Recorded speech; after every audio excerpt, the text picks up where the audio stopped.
Hello and welcome back to Unpopular People. We believe that listening and learning from each other is key for personal development and success.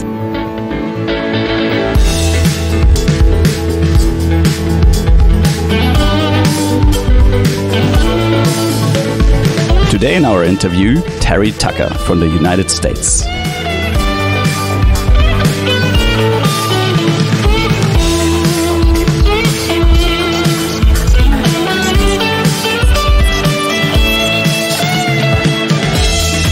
Terry is a cancer warrior for about 9 years.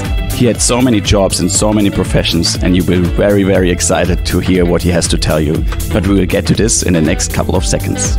All information about this episode you'll find on our website on www.unpopularpeople.com.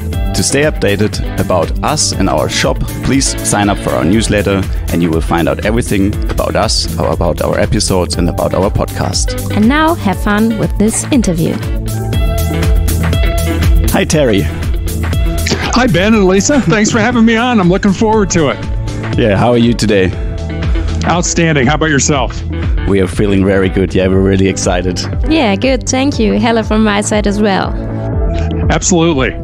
We always start our conversation with a question to just give a little idea about you and yourself. And it's always the same. We always ask our guests the same question. It is, where were you born and how did you grow up? I was born in Chicago, Illinois, in the United States. And my dad was in real estate and worked for McDonald's, the hamburger chain, and then eventually at the end of his career, Wendy's. So we moved around a little bit. So from Chicago, we moved to Atlanta, Georgia, down in the South. I don't remember that much. That was really kind of right after I was born.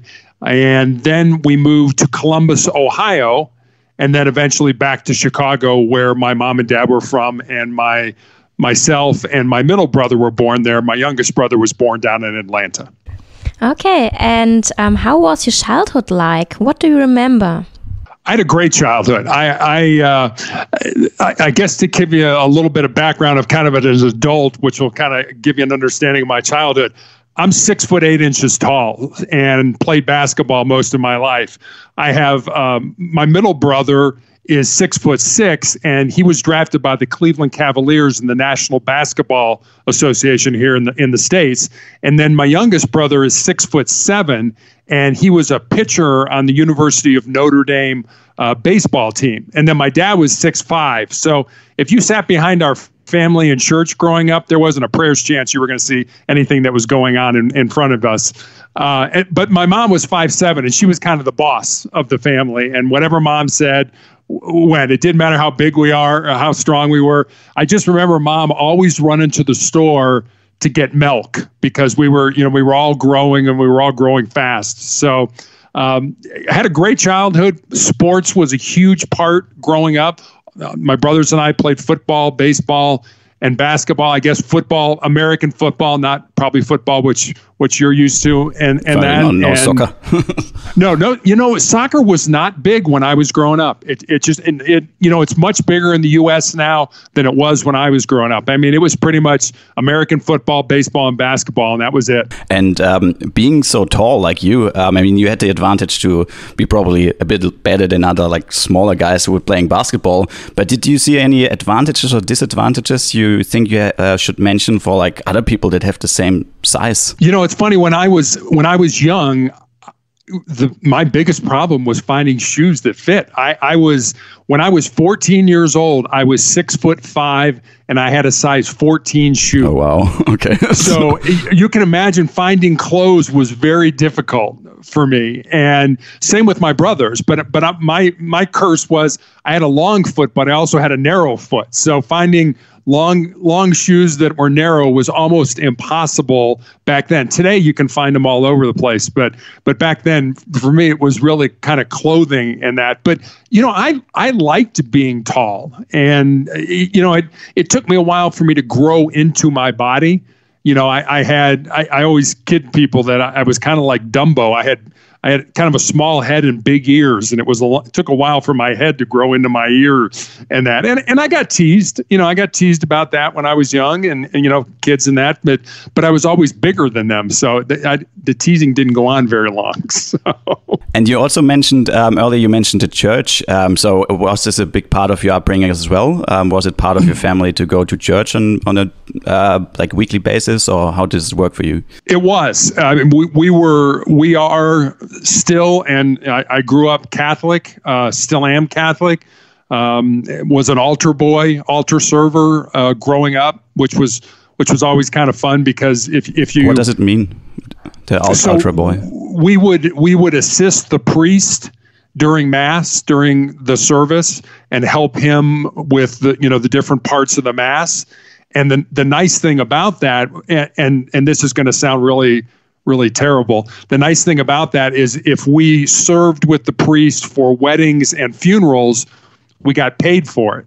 So it sounds kind of mercenary, and I don't mean it to be, but when you're a little kid and we didn't get an allowance, the only way we made money was either serving or cutting grass or shoveling snow or something like that. So it was just kind of another way to make a little bit of money on the side. Okay. And did this shape you in any way, like in the way you act now? Like, do you like when you, for example, you say like you earned money by serving in a way, do you still have the same belief, or did you grow out of this as well and start like to serve without anything in return? I mean, the weddings and the funerals were very few and far between. I mean, it was pretty much every Sunday helping the priest, and we didn't get paid for that. It was just kind of a special occasion if we would get chosen to serve a wedding or a funeral.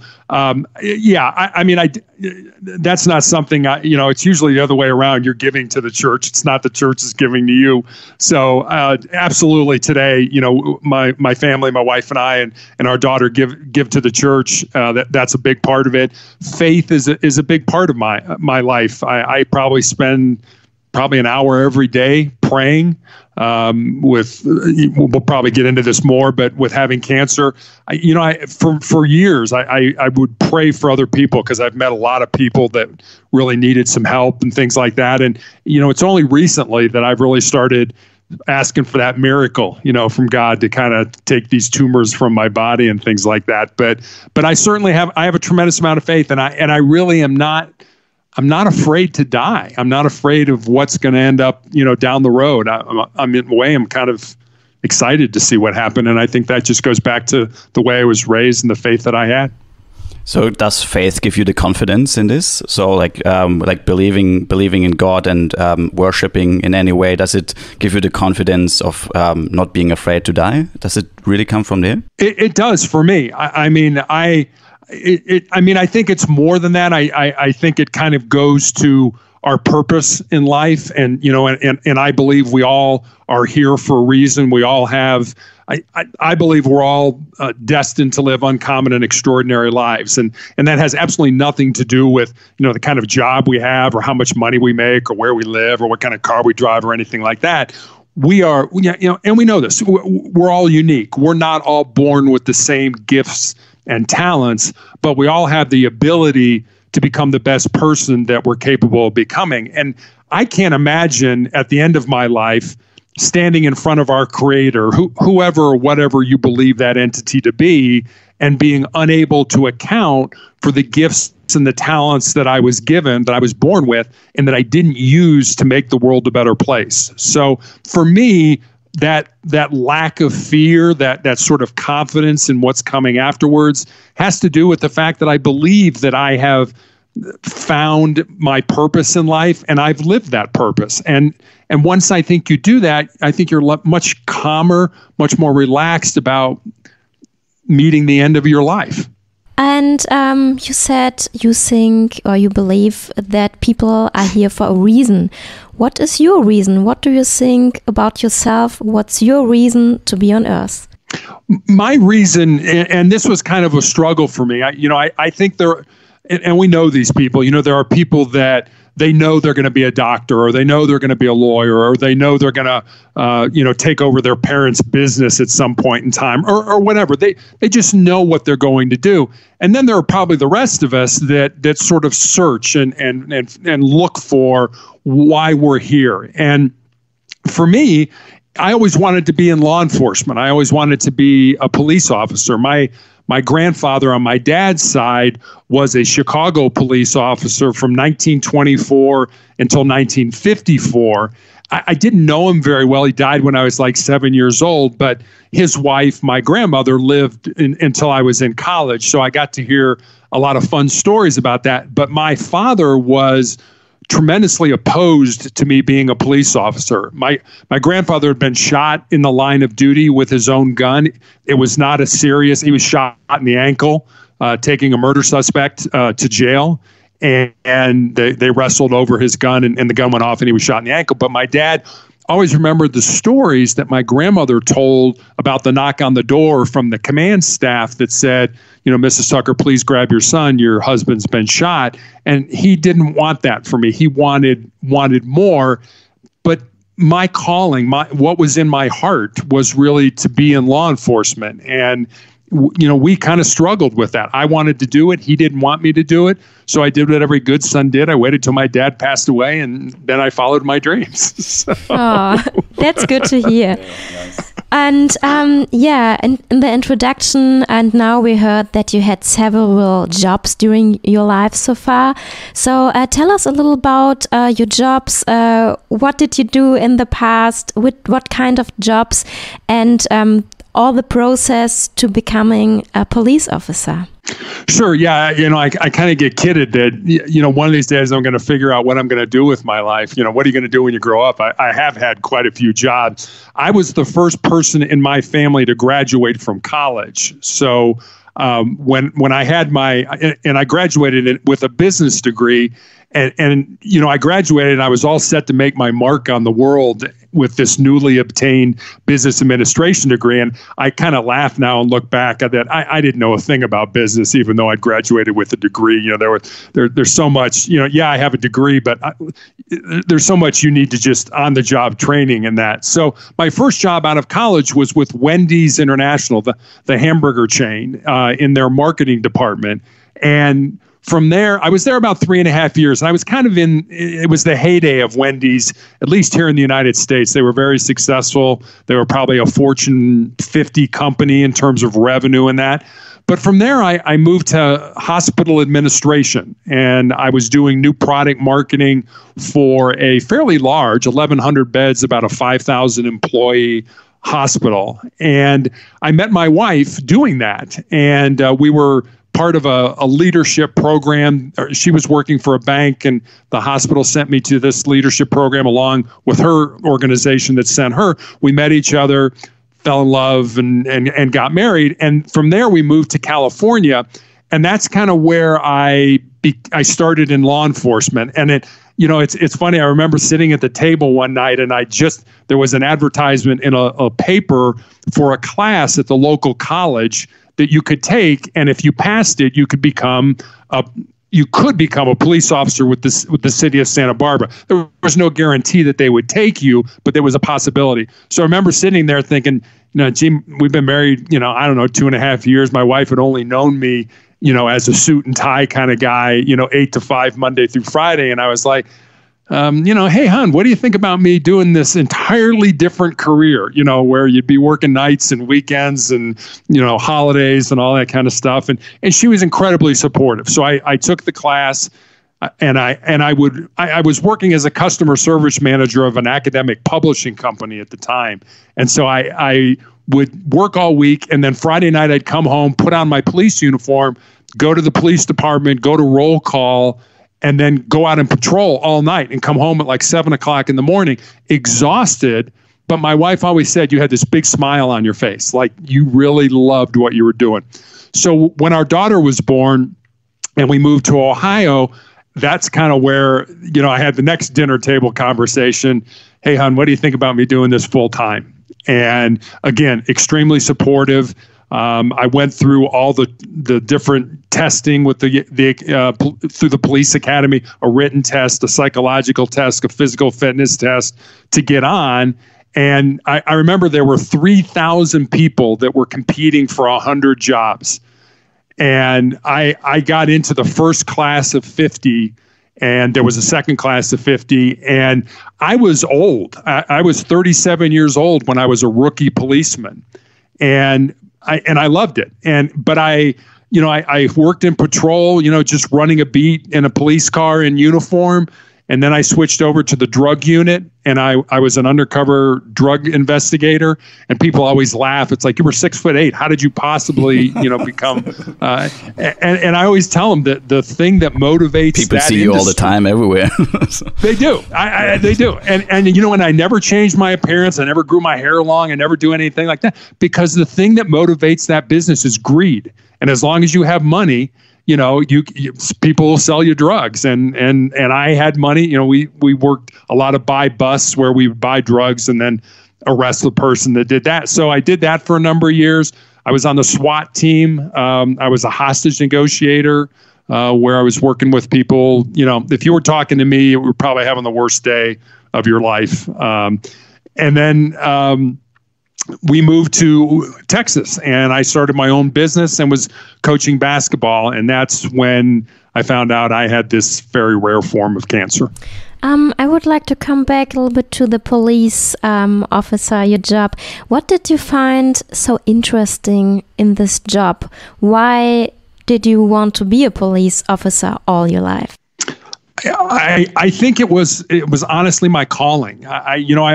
People ask me about that, and I kind of put it in perspective for them. It's like, a police officer makes less money than a plumber does. And every time you show up, nobody wants you there. It's never a good thing. You're pulling somebody over to give them a ticket. You're knocking on their door to tell them their grandmother passed away. Whatever the situation, you're arresting them. You're there because they were burglarized, whatever it is. So it's never a good thing when the police are there. And then when you get there, everybody lies to you. Everybody's trying to put their best foot forward to, make it seem like, hey, don't arrest me, arrest that guy. He did this or she did that. And so you think about that, you better get into that job because it's a calling, because you want to make a difference in people's lives, because you want to help people. Because like I said, none of us would go to work if, we made less money than a plumber, nobody wanted us at our job, and everybody lied to us while we were there, if you think about it. So you get into that job because it's a calling, because you want to make a difference. And that's exactly why I got into that job. It was something since I was a young boy that I knew I had an interest in, I wanted to do, and I was good at it. And we mentioned the word, the reason for why you're here, and now you said it's to become a police officer. That's what you realized as a young boy already, and now you called it a calling.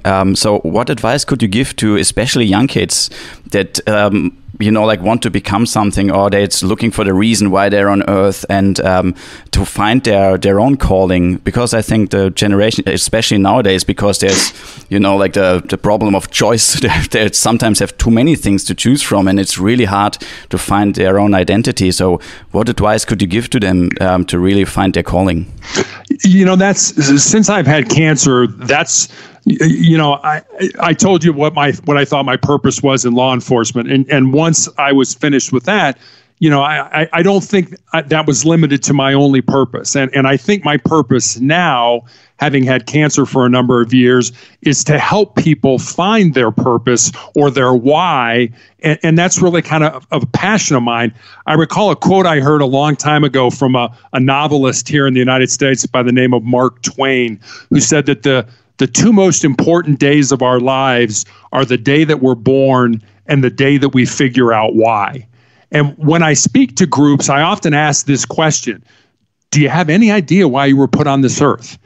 And sometimes I'll even take that a step further and ask them, do you know why you were born at this time? Why weren't you born 5,000 years ago or 50,000 years in the future? There's a reason that you were born, and that reason involves finding and living your purpose. I believe that we're all destined to live uncommon and extraordinary lives. And again, we've talked about this a little bit. That has nothing to do with the kind of job you have, how much money you make, et cetera. We are not all born with the same gifts and talents, but we all have the ability to become the best person that we're capable of becoming. The problem is most people that I've seen, and maybe you've had the same experience, take an unintentional approach to living. And by living a casual life, their dreams, their goals, their ambitions, they become a casualty of that unplanned living. I've had plenty of time, and I've told you this before, to think about my own death. And I can't imagine standing in front of our Creator and being unable to account for the gifts and the talents that I've been given at birth and that I didn't use to make the world a better place. It's been said that the wealthiest places on earth are our cemeteries because they're areas rich in businesses never started, books never written, relationships never pursued, and dreams never realized.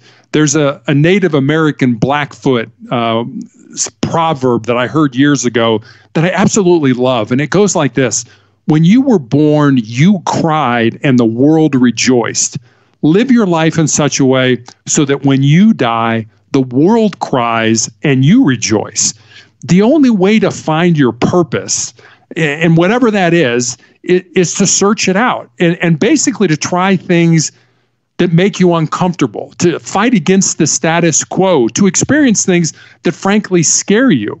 Finding your why or your purpose is essential because it's the reason that you were born.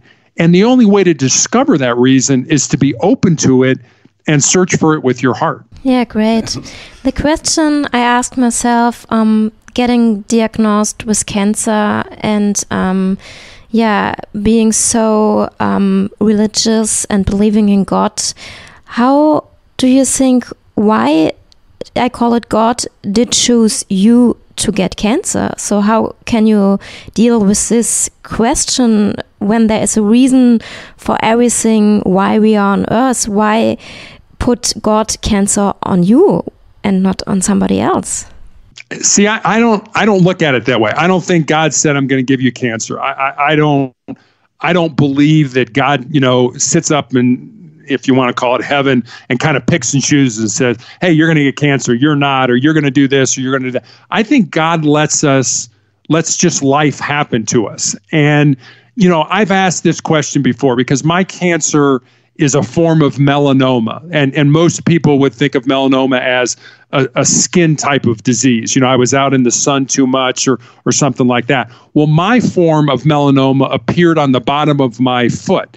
And I can promise you this, I never laid out in the sun as a kid with my feet up in the air trying, to tan the bottom of my feet. Never did that. So, you look at that and I learned that there's another form of melanoma, which is similar to the one I have, which appears on the palms of your hands or the bottom of your feet.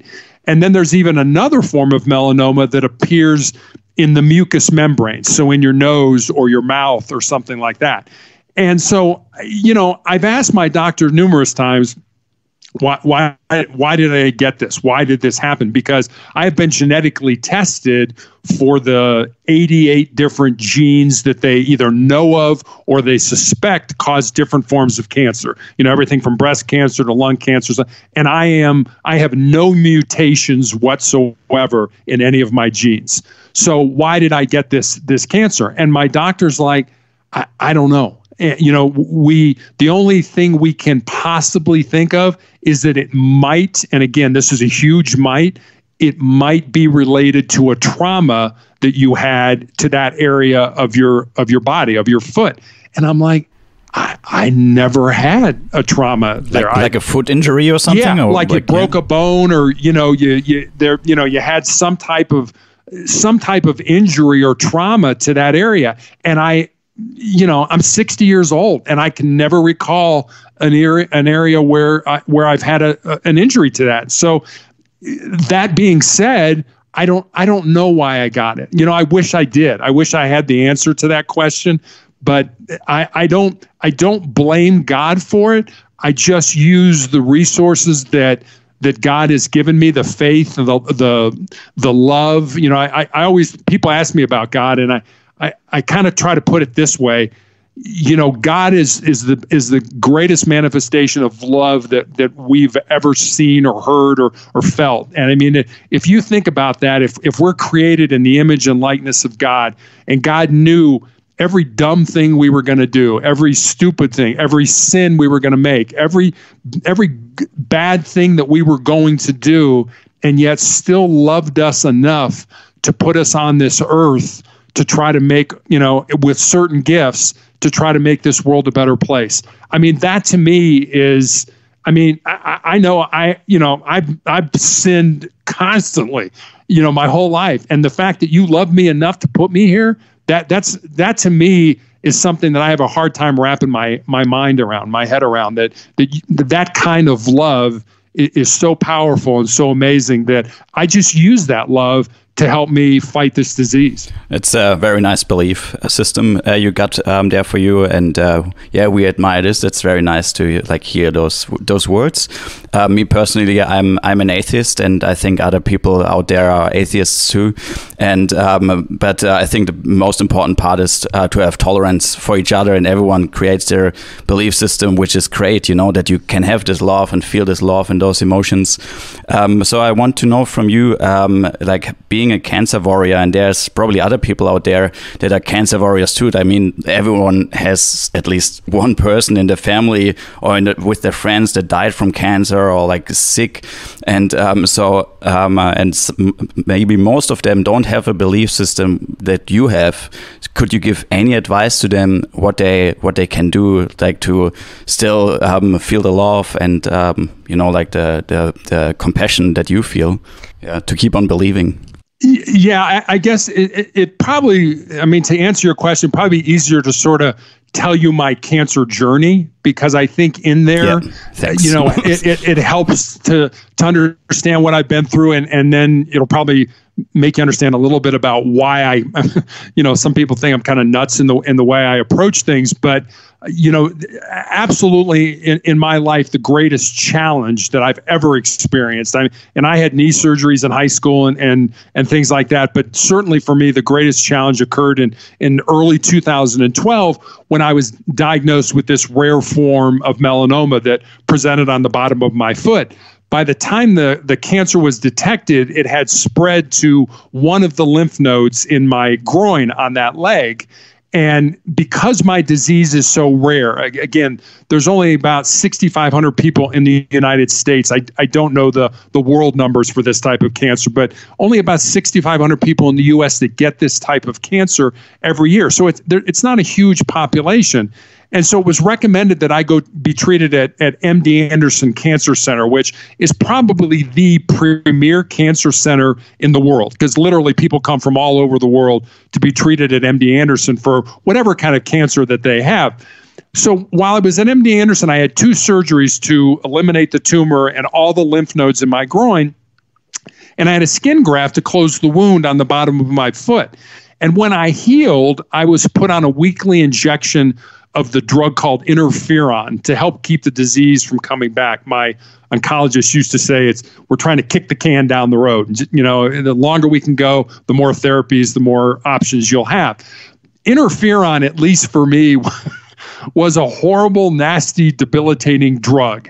And I took those weekly interferon injections for 4 years and 7 months before the medication became so toxic to my body that I ended up in the intensive care unit with a fever of 108 degrees, which usually isn't compatible with being alive.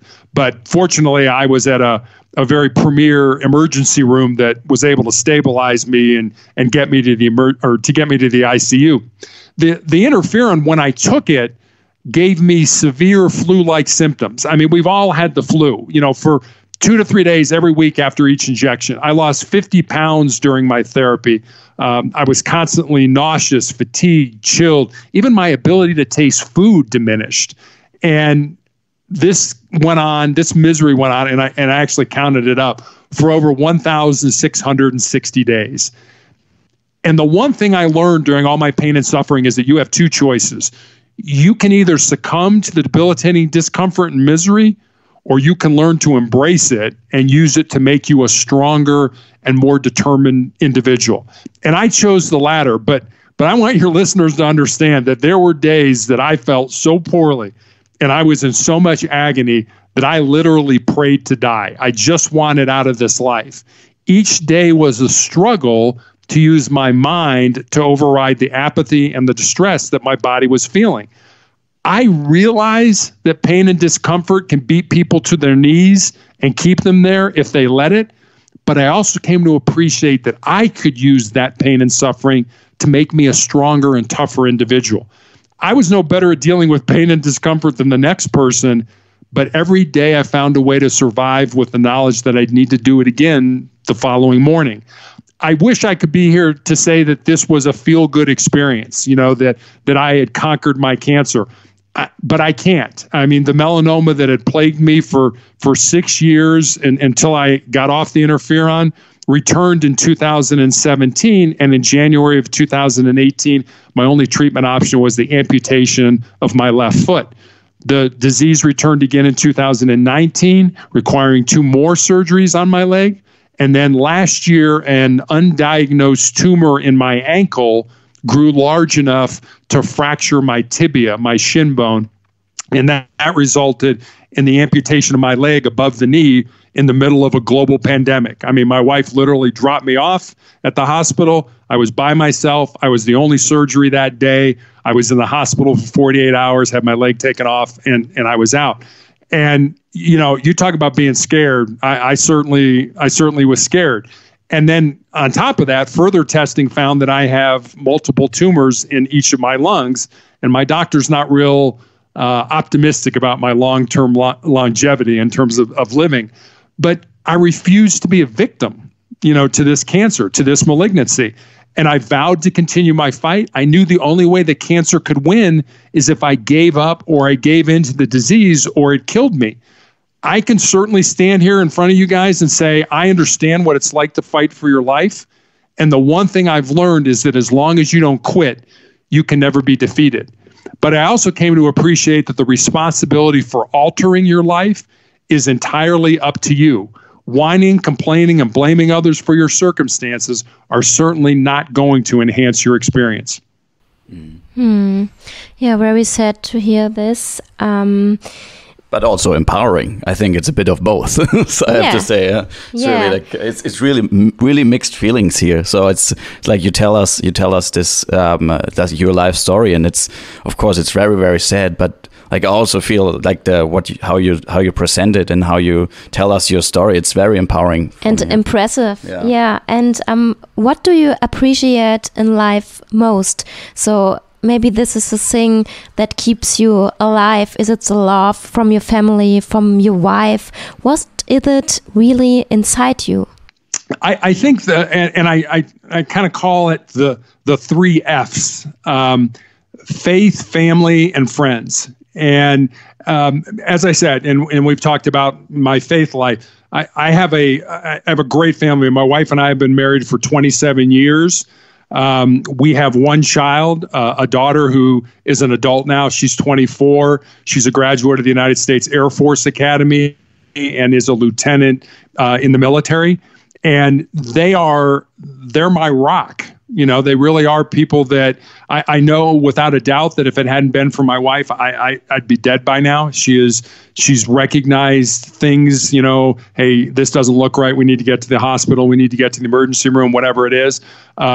When I first developed cancer, our daughter was in high school, and my wife and I made the decision very early on that we would never lie to her. We would never, try to sugarcoat anything. Now, we would certainly tell her the truth in an age-appropriate way for somebody, as she grew up. But, now she's an adult and she helps us out, when she can in terms of getting me to the hospital and picking me up and just being there. So my family is incredibly important to me. And then my friends. And one of the things I found when I got cancer was there were a lot of people that distanced themselves from me. They wanted to kind of, ooh, you got cancer. Ooh, that's not good. I'm going to kind of fade over into the background. I'm going to fade over into this way. And then there were other people who I remember, I guess, let me back up for a second. One of the things that's always bothered me, and I've done it, and maybe you have done it, is when somebody's having, it doesn't have to be, something major. Maybe you're going in to, you have your tonsils out or a minor surgery or something like that. And we always say, hey, if you need anything, just let me know. And that has driven me crazy since I've had cancer, because all these people say that, hey, if you need anything, let me know. Well, guess what? I don't have time to let you know what you need to do to help me. The same things that, that you do at your house, the grocery shopping, the garbage has to be taken out, the grass needs to be cut, the dog needs to go for a walk. Those are the same things that I have to have done at my house, but I don't have the time to do them, or my wife is with me and we don't have the time to do that. So it's kind of a nice story. I had a 95-year-old friend of mine who was in World War II, and it was after my first surgery, and I didn't need to be in the hospital after the surgery, so I was able to come home. I'd been home about half an hour, and my cell phone rang, and his name was Bud, and it was Bud. And he's like, hey, I know you just got home. I know you just had surgery. Can I come over for just 10 minutes? And I'm like, sure, Bud, no problem. Come on over. And, about 15 minutes later, here comes Bud with a fully cooked chicken that he had bought at the store and a pan of cream cheese Danish. He's like, here's dinner for tonight, and here's breakfast for the morning. He didn't sit on the sidelines and try to convince himself that he was playing in the game. He actually got involved. I know you guys need food. Here's food. So I always encourage people, the same things that you do at your house, other people, when they're in a difficult situation, need done at their house. So don't ask, just do something. Hey, I'm going to pick up some food for you, and I'm going to have it for you when you get home. Or, hey, I'm going to cut the grass for you while you're gone. Or whatever it is, just get involved. Don't, say, hey, if you need anything, let me know, and try to take yourself off the hook. If you really love me, if you really care about me, then get involved and help me out. We're taking a quick break and be right back into the show. Like Terry has a community in his church, we have a community too on our Discord server.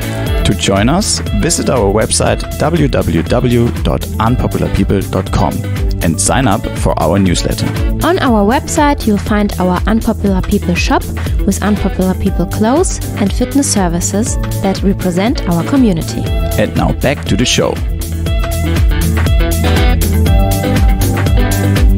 And are you in a wheelchair now because you had your foot amputated? Do you have to be in a wheelchair all the time? And I also really wanted to know because like all around the world we kind of hear every time, or in the US it's quite hard with insurance and that they pay for certain things when you go to the doctor. And so how is it with you? Are you like covered like in any way? And how does it work? Yes.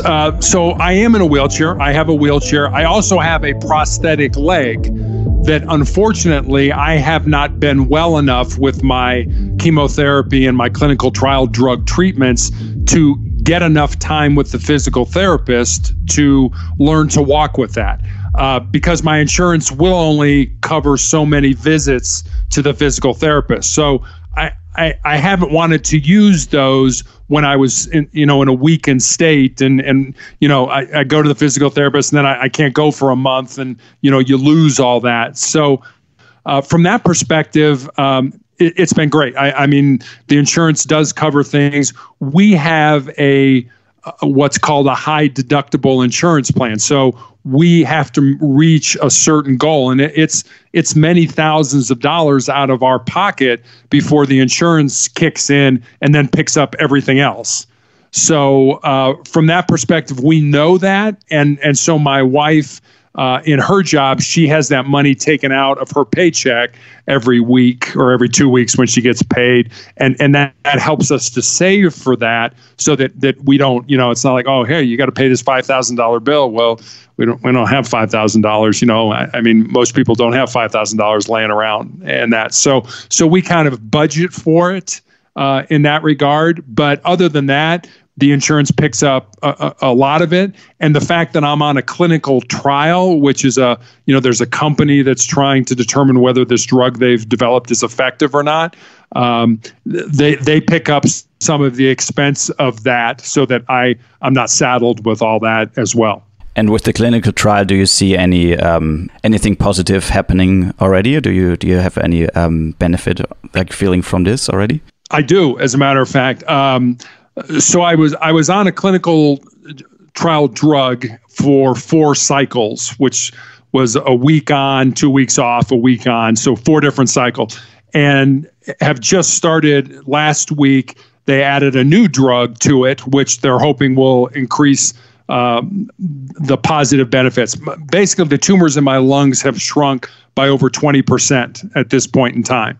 So yes, we're seeing. Oh, that's good. Yeah, good to hear. It's good for me. I the other people on the trial with me, not so good. One of them has passed away. The other ones are not seeing the positive benefit that I am. Which for me, kind of, well, would you continue with this drug for only one person? If only one person's getting a benefit. So far, the answer to that is yes, and that so. Most clinical trials are not successful. I mean, to the point where I don't know what the number is exactly, but I would guess it's somewhere 70 or 80% of the clinical trials have no benefit at all. And, we try it, it didn't work, we'll move on to something else. So I feel very lucky that I have seen some benefit from this. Okay, that's very good to hear. And I have 2 more questions, Elisa, because it's very, very, very interesting and very inspiring. So thank you so much so far. But I also wanted to know, because you have like those how do you call, like a tumor in your lung as well? Is it called a tumor? Yeah. So you have your tumor in your. It is. Yeah. Did the doctors tell you anything in terms of COVID to be like especially like careful with this, because it affects the lungs as well? Might it have an impact? So do you have to be really careful with this at the moment? I do. If I got COVID, I would probably die. Just because of how it ravages the lungs and the fact that my lungs are compromised with multiple tumors. I wish it was just one in each lung. I mean, there are several in each lung. So yeah, and I literally don't leave the house. I stay at home unless I go to the hospital for treatment. I do not leave the house. And our daughter, being in the military, has received both doses of the vaccine for COVID. So that's very helpful. My wife works out of the house. We have our groceries delivered and things like that. So we literally have been, sequestered in the house for, it seems like forever, but it's one of those things which why, doing things like this with you guys, a podcast, and it gives me a purpose. It gives me an opportunity to help other people while I'm shut in, in my house. So I appreciate that from your end tremendously. So is it an emotional burden at the moment to be like at the house, or do you see like some point of enjoyment, like besides our interview, of course? Oh, absolutely. Yeah, I like my wife. I like my daughter. So it's not for me. It's like, it's like, God, I hate these people. I'm cooped up in the house with them. No, for me, I feel very fortunate. I love my family and I love being around them. And like I said, they've been great to me. So I like that. And now, would I like to get out more? When we have the sort of the guys in the neighborhood, when the weather's nice, we'll have these like socially distanced lunches where, we'll be like 6 feet apart on the driveway or, in the street, and we'll be eating lunch and talking to each other and stuff like that. And, when it's cold here, it's winter, in the U.S. now. And so we can't do that. And we can't go to each other's homes and that. So I do miss that a little bit, but they're great about texting me and keeping me, hey, what's going on? How's treatment going? Hey, my son's doing this, or, we're doing that, or did you see the game this week, kind of thing. So there's a little bit of a connection there, which certainly helps me. And there's a couple friends of mine that they just call. It's like, hey, every week we'll talk to each other, and, we'll get on and we'll Zoom and just chat and that. So that takes some of that pressure off. And like I said, if I didn't like my family, this would be horrible, but I do. So it's great. Yeah, that's very good. And hey, how good is the internet nowadays? I mean, we can be so happy that we have this opportunity that we can talk to you in the US, like those two Germans sitting somewhere in Australia, you know. So it's really good to have this nowadays. I want to have one more question about the emotional part, and I'm very curious because you worked in the drug enforcement as well, and I wanted to know if you had any experience yourself, or what's your opinion on like psychedelics in terms of giving people purpose in like a hard time why you have cancer, for example. I heard about like people doing psychedelics like mushrooms or LSD, and it gave them a purpose during this time, or they saw, even if they lost all faith, they got back to some kind of a belief in their own life. What's your opinion on that? I know that I'm at a university hospital here in Colorado, and I know they are cannabis, marijuana is legal here in the state of Colorado for adults. But there's some trials going on within the university to see the benefit of it. All I know is the cannabis one. I don't know if they're doing other ones in terms of LSD or mushrooms and things like that. For me, it's like you said, I spent a number of years putting people in prison who, were selling those drugs or possessing those drugs and stuff like that. So for me, it almost seems hypocritical that, hey, you're in prison and now I'm using this stuff, and that's kind of how I look at it, because I've had people who've said, hey, I'll get some weed and, we'll smoke it and you'll feel better. And I'm like, yeah, I might, but I can't do it. I just can't do it. It's kind of like, I've never been drunk in my life, and I know that's kind of hard to believe. I've never been drunk. So it was a lot easier to arrest people who were driving drunk and things like that, because, it's like, yeah, you did that. No, I didn't. I didn't do that. So it's a little bit of a dichotomy for me to kind of be like, well, should I or shouldn't I? And, is this right or is this wrong? And like I said, I've had people volunteer I'll go get some weed and we can smoke it. And I'm like, I can't do it. At least at this point in time, I just can't do it. Yeah, no, that's great to hear. And for all listeners out there, you don't have to get drunk once in your life. It's all good not to be drunk. It's like we enjoy an alcohol-free life as well. So yeah, if you have a past, that's fine. But in the future, you don't have to get drunk again. Yeah, I always found it was more fun to go to parties and watch people that were drunk, stay sober, because, the goofy things that people do when they're intoxicated is kind of funny. And in my days in law enforcement, I always used to say, if we didn't have alcohol, drugs, or mental illness, you would need nearly as many police officers as you have today. I would like to find out more about your daily routines and how a day, especially now with COVID, maybe it's a little bit different, how a day in your life looks like at the moment. Well, I guess it depends on the day. So if I'm in treatment, that's a day that usually starts around 4:30 in the morning. Getting up, I have a blog that I do every morning, so I do that before I go to the hospital. Eating breakfast, going to the hospital, and then it's just a long day. It's blood work, seeing my doctor, getting an infusion. I react fairly violently to the infusion. I shake, I throw up, I do all kinds of really ugly things, which sounds horrible, but when you realize that that's your body doing what it's supposed to do, it's reacting to that drug and hopefully killing the cancer, it's a lot easier to handle. And then because I'm in a clinical trial, there's a lot of blood work that is taken, to measure the amount of drug that's in my system. There's a lot of vital checks, EKGs, blood pressure, pulse oximeter, how much oxygen, and things like that. So that can last a long time. I mean, the Mondays when I have these clinical trials, I usually get to the hospital. I have my first blood work at 6:40 in the morning, and a lot of times I don't get home until sometimes 10:30 at night, and then I have to be back at the hospital the next morning. So it's a lot, but it's one of those things where if you know it's going to happen, you can kind of prepare yourself for it. On the days when I don't have treatment, I spend a lot of time working on my blog. I wrote a book. I'm trying to work on a second book.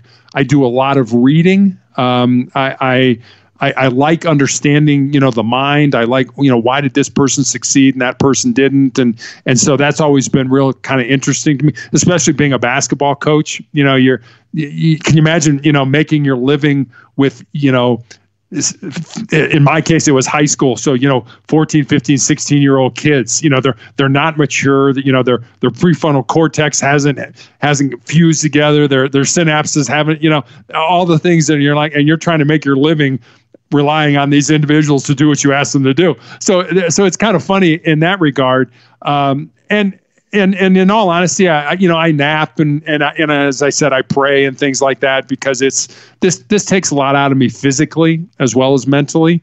So that's pretty much my day. I go to bed, probably 9 o'clock at night, because I like getting up early. I'm not one of these people that's, when I was a teenager and I like to sleep till noon and stuff like that. I don't do that anymore. I like getting up early when it's dark, and I most of my police career was spent working nights, and I love that. I love the nights. I love the hunt. I love the prowl, whatever you want to, trying to find what the bad guys were doing and stuff like that. So that was kind of fun for me. Great.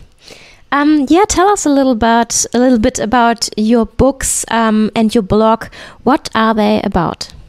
So the blog is it's entitled Motivational Check, and I got the name when I was in the police academy, when I was studying and learning to be a police officer.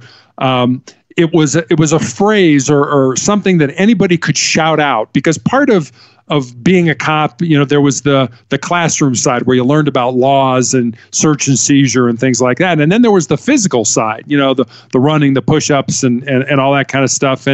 And so if you were having a bad day, and you were hurting, you were sore, you were tired, whatever it was, you could just yell out motivational check, and the rest of the class would respond with 84, and we were the 84th recruit class. And it was just a way of letting people know, hey, you're not alone. We're all hurting here. We're all having a tough time. Hang in there. We're a class. We're together. This isn't an individual thing. We're all together, and we're here for you. So when I started this blog, I wanted it to be something where people could get motivation or inspiration quickly. And so every day I put up a new thought. Every Monday, I have the Monday morning motivational message, which is either a video or a story that somebody could read. I put up different stories, different videos, a couple times a week, but it's quick. I mean, none of the videos are more than 5 minutes long, and you can go to the blog and you can get a quick hit of inspiration and you can go on with your day, because I know people are busy. So that's the blog. The book is called Sustainable Excellence, the 10 Principles to Leading Your Uncommon and Extraordinary Life. And it's a book that was born out of two conversations that I had. One was with a former basketball player of mine who she moved to Colorado, where I live, with her boyfriend. And my wife and I had dinner with them a couple times. And I said to her one day, I'm really kind of excited to watch you find and live your purpose. And she got real quiet. And she was like, well, Coach, what do you think my purpose is? And I said, I don't know what your purpose is. That's what your life should be about. That your life should be about finding that purpose and then living it.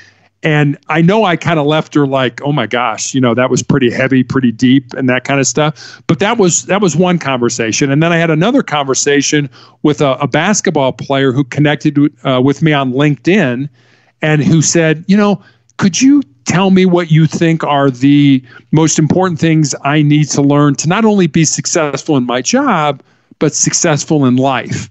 And I didn't want to give him the normal stuff that we, get up early, work hard, and all that kind of stuff. I wanted to go deeper. I wanted to get something kind of, into his soul, so to speak. And so I thought about it for a while, and I started writing notes, and I'd come back to it from time to time periodically. And eventually I had these 10 principles, and I started looking at them. I'm like, well, I have a life story that would go with that principle, or I know somebody who has a life story that would go with this one. And so I put those all together in kind of a book. And I gave the book, the rough draft, to friends of ours. And he was a former Navy SEAL, tough guy. He's in the financial services industry now. His wife is a former prosecutor and is I don't know if that a prosecutor, somebody who works for the state and tries people. If you know what that, I just want to make sure we're on the same page. And now she's a real estate attorney, and they're young, they're in their early 30s, and they have a couple kids. I said, "Well, you read this and tell me if you think it's baloney or if you think it's good." And they read it. And they were like, "This is great. You've got to move forward with this. You've got to get this published." And then I had an 87-year-old man who read the book and got in contact with me, and he said, "I wish I would have had these principles when I was younger, because if I would have had a much better life." And that really kind of made me feel like I was on track with what I wanted, with what this book was about. And it's not, it's 124 pages. It's a very easy read. It's not a long book, but I think it's packed with a lot of good information. And I literally wrote the book between the time I had my leg amputated in April and the time I started chemotherapy for the tumors in my lungs in June. So it was, I always say that I wrote it, but I think it was inspired by God. I really kind of think God was kind of like, "Look, just sit down at the computer and I'm going to tell you what to," I mean, God never talked to me. Don't get me wrong. There's kind of an old joke that says when we talk to God, it's called prayer. When God talks to us, it's called schizophrenia. So, I mean, God never talked to me. I don't want anybody to think that was the case, but I really think that it was inspired by God. It's kind of like, "Look, I want you to get this stuff down because I want to get it out there, and I want people to learn from it, and hopefully we can help some people along the way." So that's a long answer to your questions. That's fine. That's really good. Thank you. And where do you get your quotes from that you post on your blog? Are they related to something personally when you put them on your website every day, or where do you get them from? I get them from all over. Books that I've read, books that I have. I get them from the internet, from YouTube. They're quotes that are more inspirational or motivational, and so if they kind of fall into that category, then I'll use them. I probably have 250 pages of quotes. I mean, I don't know how many thousands of quotes that would end up being. I've never counted them, but I have all these, and I just go to that document every morning and I kind of start reading, and I just wait till one of them hits me, and it's like, yeah, that's going to be the one for today, for whatever reason. And I put it on the blog and they're not my quotes. I mean, they're mostly, famous people or influential people and stuff like that. And I don't ever want anybody to think they are my quotes. So I cite them and, who said it and things like that. But there's just so much good stuff out there that if you just take a minute and let it hit you and let it resonate in your brain, and then get on with your day.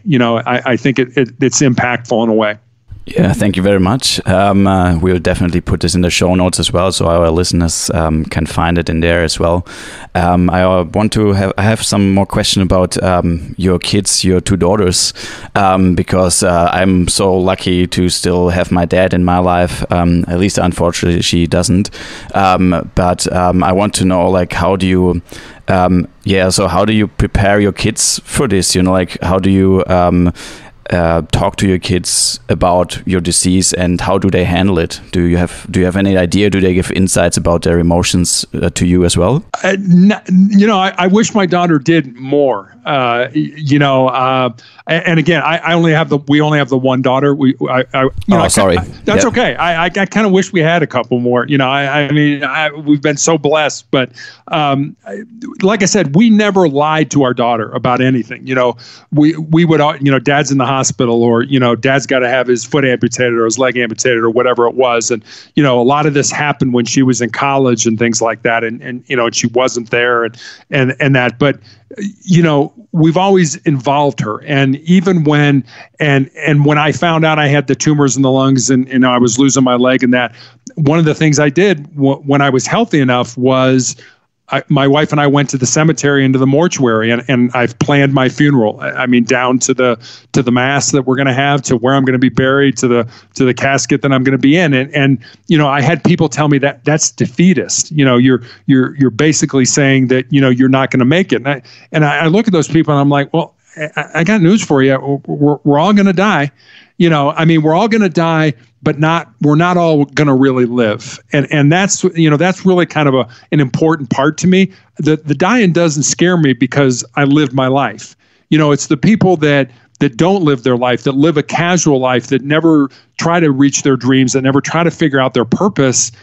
Those are the people that at the end of their lives, those are the ones who I want another day, I want another month, I want another year. Well, you know what? Sorry, you had all these years, you had all this time, and you didn't use it.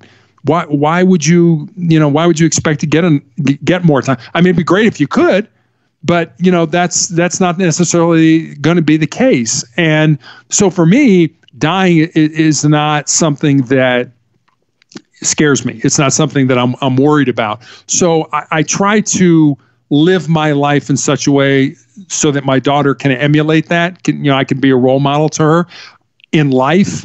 And I think what I'm doing with my cancer journey is really showing her more than telling her how to have a good death, how to get to the point where when it's your time, you're not kicking and screaming. Kind of going back to that Native American Blackfoot saying that I said, told you, when you're born, you cry and the world rejoice. Live your life in such a way so that when you die, the world cries and you rejoice. That's what I want to leave with her, that, you're going to die someday. Make sure you live a good life so that when you die, it's like, you know what? No problem. I had a great life. What do you want other people to say about you when you have to die one day? So what should I say about you? That's a great question. And one of the things that when I talk to people about finding and living their purpose is just that. You've kind of hit the nail on the head. Very few people, I think, look forward enough to say, what is my legacy? What am I going to do? What am I leaving behind?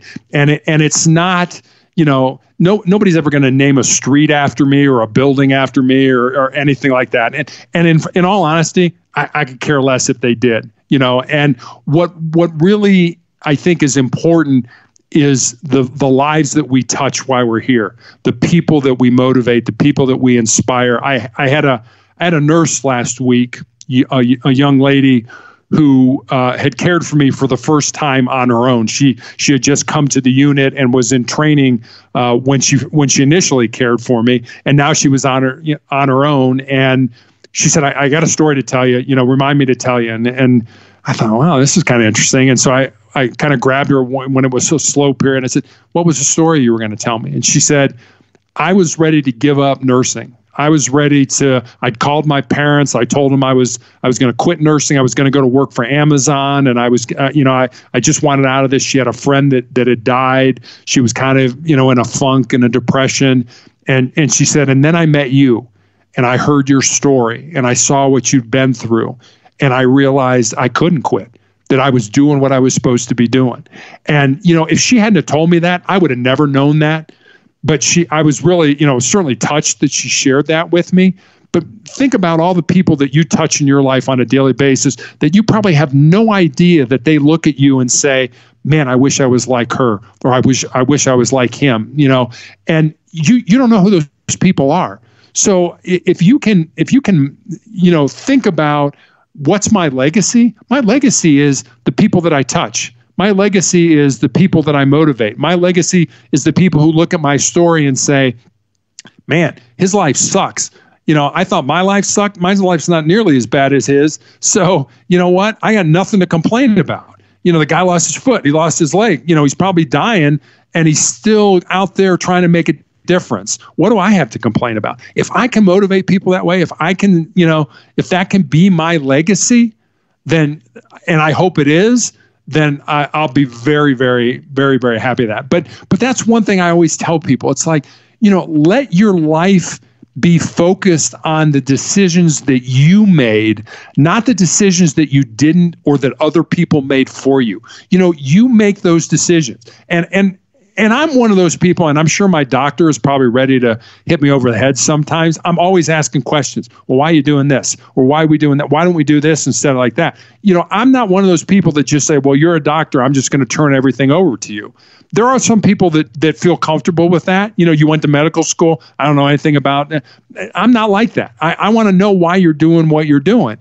So I want to be actively involved in my life. I want to be actively involved in my cancer, in my treatment, and that kind of thing. So that's one of the things at the end of your life. I want people to look back and say, you know what? My life was my life. It was the life that I made based on the decisions that I made, not that somebody else made for me.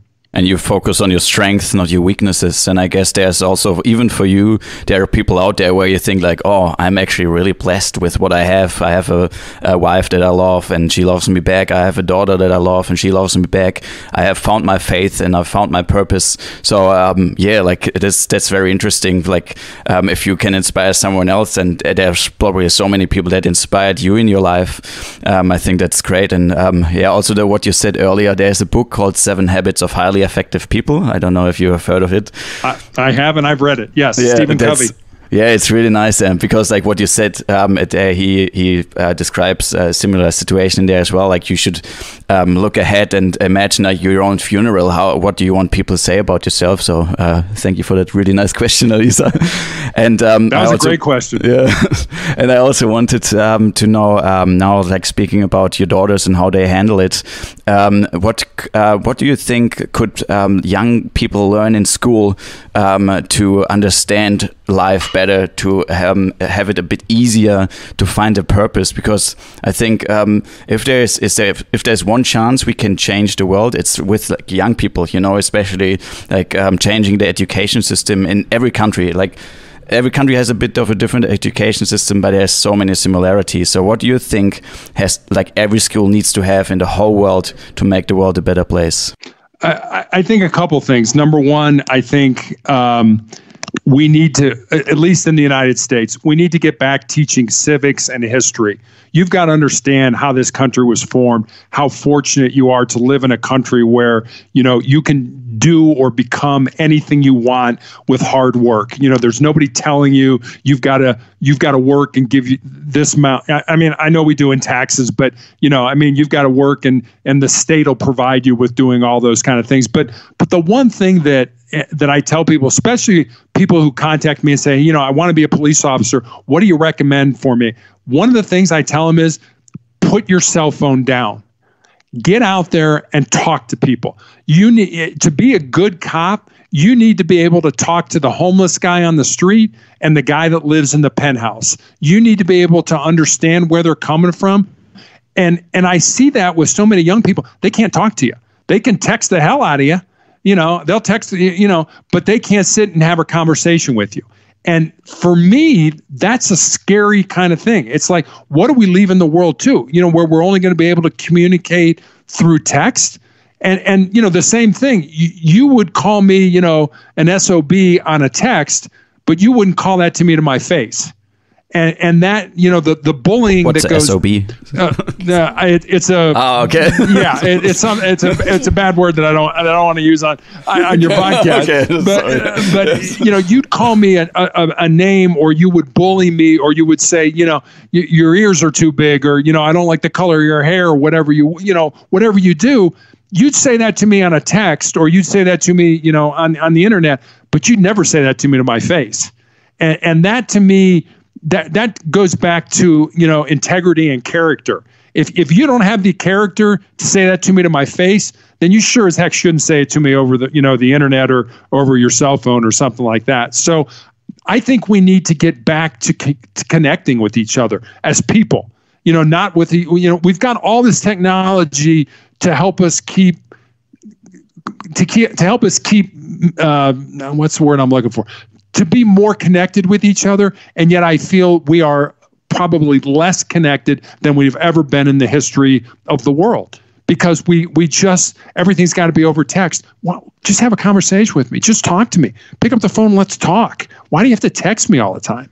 So from that perspective, I think history and civics, understanding where we're coming from, where we are now, how we got to this place, is important in the classroom.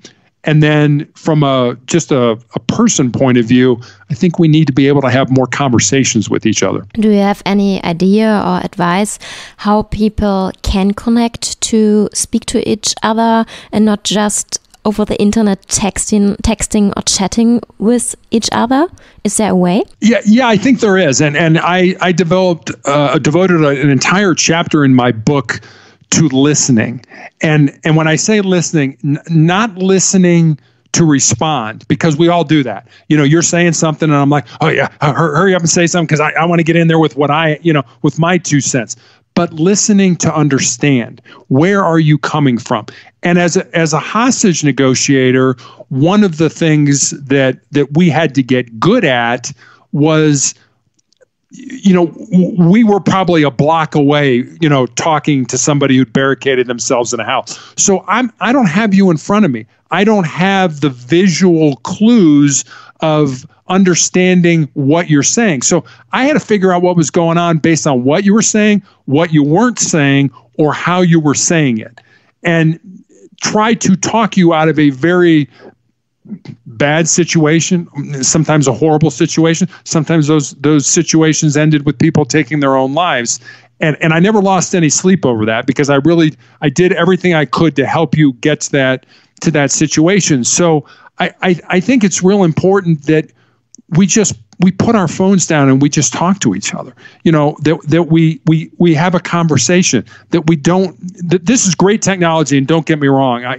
I love it and I use it just as much as you guys do, but I think it's hurting us in terms of being able to connect as human beings to each other. That's why our slogan is also listening and learning from each other is key for personal development and success. And that's what we're trying to do with those interviews and those conversations with people like you, to really make the world understand that there's maybe your neighbor, maybe like the person who works in the supermarket, maybe your police officer, or maybe like the poor kid in Indonesia, or like everywhere in the whole world. You have people all around you, and really getting those conversations online. Don't focus on the influencers. Don't focus on all the superstars. They do a great job, and there's like so many good people out there that are really, really popular, and we don't want to put them down in any way. But it's we also think to really reconnect the world and really speak to each other and really listen and learning from each other. It's definitely necessary to have those conversations that we have today. Also, the unpopular people, let's for example, the drug dealers, or people that are gay, or people that just live a little bit a different life, and they all have a reason why they are in this situation, why they live their life like it is. And so this is, we want everybody to encourage to tell the world why they live this life like this. And you can learn from everyone, all of these people you can learn something from, and just talk with other people and let them know. Yeah, please. Absolutely. And that's one of the things and I was in a lot of ways kind of unique in this from a law enforcement perspective. I wanted to know the people I arrested. I wanted to know, what are your goals? What are your dreams? What do you want to do? I know you're in the back of my police car in handcuffs and you're going to jail, but tell me about you. And the thing that I didn't like, or the thing that kind of made me nervous, is you had so many, especially young minority men, who, when you asked them, what are your goals? What are your dreams? They didn't have any. I mean, if you were a drug dealer, you were of the mindset that, well, I'm probably not going to live to be 30 years old, so I might as well live fast and live big right now, because there's going to be another drug dealer that's probably going to shoot me and kill me and take over my territory. So they had no goals. They had no dreams. And I used to think how sad that was, that your life, you thought your life was going to end at 30. Maybe it's going to end earlier. And that made me incredibly sad that these young people didn't have those goals. But you're right, they have a story.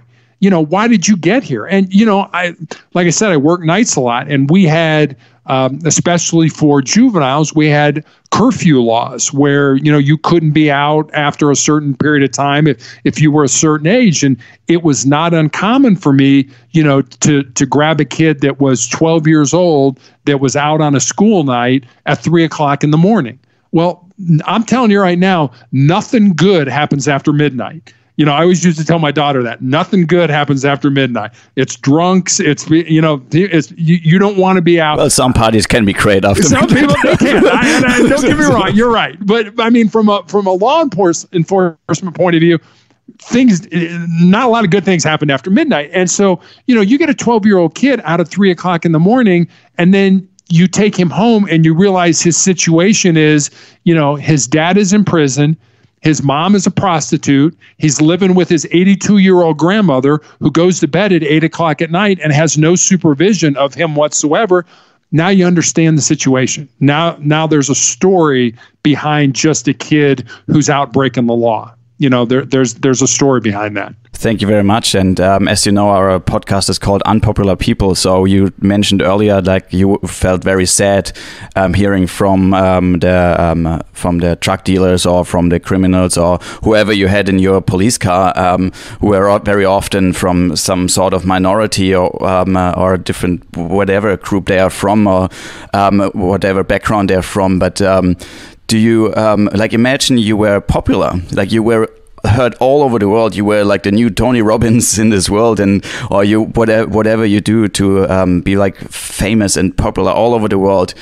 What would you do, or what would you change to make or to stop this from happening in the future, or you won't make it stop of happening in the future, but what advice would be like the most important advice you give to a lot of people out there? What is like the most important thing everyone has to learn to like really try to avoid those situations and try to not even get into it from the first place? I think it's a cultural kind of thing. I guess I'll kind of acquaint it to this. When there was a newscaster here by the name of Tom Brokaw, very famous man, was on the news every night, and he wrote a book called The Greatest Generation, and it was all about the men and women involved in World War II in helping to defeat Hitler and Mussolini and Japan and that. And what he said was that basically people back in those times, like for us, for the United States, when Pearl Harbor got bombed, the number of people that was like, I've got to get involved. I've got to help. I've got to go enlist. I've got to, whatever it is, the Marines, the Navy, the Army, whatever you did, whatever you enlisted in to help. So the whole mindset back then was, how can I help? What I see today is the whole mindset now is, what's in it for me? And if we can change that mindset, if we can get back to the fact that, it's not in it. It's not what's in it for me. It's how can I help you? How can I make a difference in your life? If we could change that culture, especially in the United States, I can't speak to Germany or Australia or anything like that, but I certainly can look in the United States and look at people who are like, I'm not doing that. Yeah, I'm not going to go over to Afghanistan and fight for my country.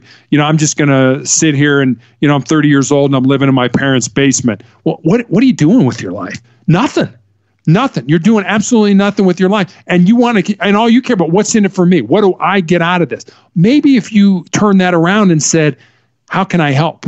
How can I get involved? How can I make a difference? If we could do that as a society, and whatever, however you want to determine that word, society, a global society, the United States, Germany, Australia, whatever, if we could do that, if we could say, how can I help? How can we help each other? I think that's the one thing, if I was Tony Robbins, that's the one thing I'd concentrate on. Great. Thank you. Where can people find out more about you?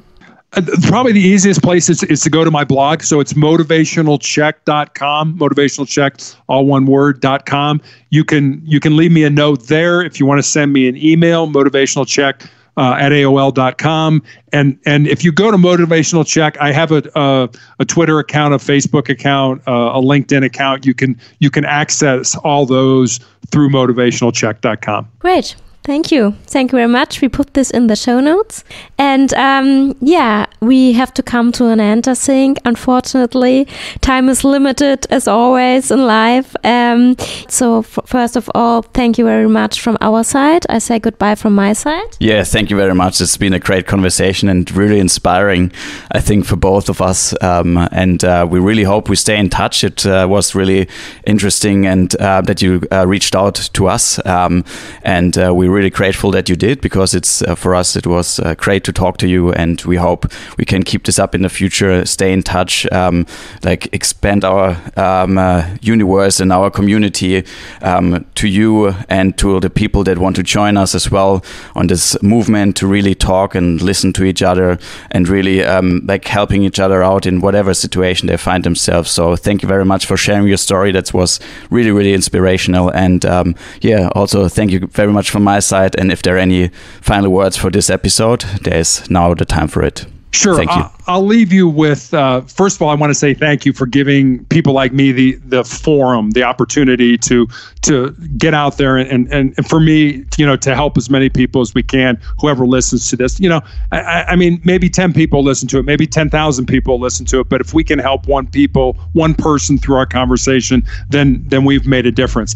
I'll leave you with this little quick story. So on my desk, and I'm looking at it right now, I have a Post-it note, and it has 3 sentences on it. And I'll tell you what those 3 sentences are. The first one is, you need to control your mind or it will control you. The second one is, you need to embrace the pain and the suffering that you have in your life and use it to make you a stronger individual. And the third one is, as long as you don't quit, you can never be defeated. So I see that every single day. It's kind of my truths. Those are the truths that I live my life by. I had a nurse at one time who came to me and said, Terry, this treatment that you're on is horrific on your body. It's really devastating. Nobody would blame you if you quit. And I looked at her and I said, they may take me off the study, I may die on the study, but I'll never quit the study. That's just how I'm made. And those truths, those are the things, when I'm in pain, when I'm in suffering, I take that and I turn it inside and I use it as fuel or energy just to make me a tougher individual. So I'll end with that story. I hope everybody finds their truths, the things that make them who they are and that motivate them to get even better. And if you can do that, you're going to have a heck of a life. Great. Thank you, Terry. Thank you. Thank you very much. Thank you for listening to this episode. We hope you enjoyed it. If you want to find out more about Unpopular People, please visit our website www.unpopularpeople.com. You can also find the show notes about this episode there. Please don't forget to sign up for our newsletter, also on our website. www.unpopularpeople.com. Thank you and goodbye. Thank you and goodbye.